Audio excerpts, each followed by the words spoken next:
आयजीएमला औषधांच्या साठ्याचा तुटवडा पडणार नाही, मंत्री हसन मुश्रीफ।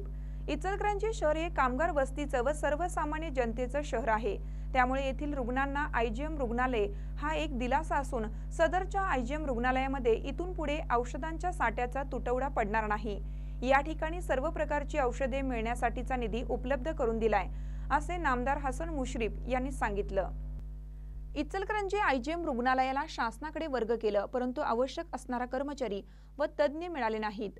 त्याचबरोबर शस्त्रक्रियेसाठी आवश्यक असणारे तज्ज्ञ डॉक्टर मिळत नाहीत, त्यामुळे रुग्णालयात वैद्यकीय उपचार घेताना मर्यादा येत आहेत।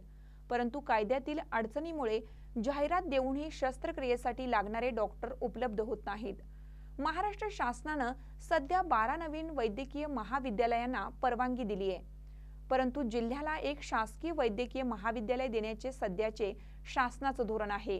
परंतु या धोरणाला फाटा देत इचलकरंजी येथे शासकीय वैद्यकीय महाविद्यालय सुरू करण्यासाठी मी प्रयत्न करणार असल्याचंही त्यांनी सांगितलं।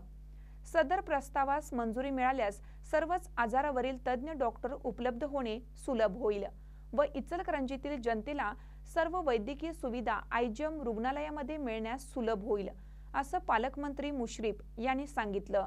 महानकर न्यूजसाठी प्रवीण पवार, इचलकरंजी। ताज्या बातम्यांसाठी महानकरेला सबस्क्राइब करा आणि बेल आयकॉनला क्लिक करा।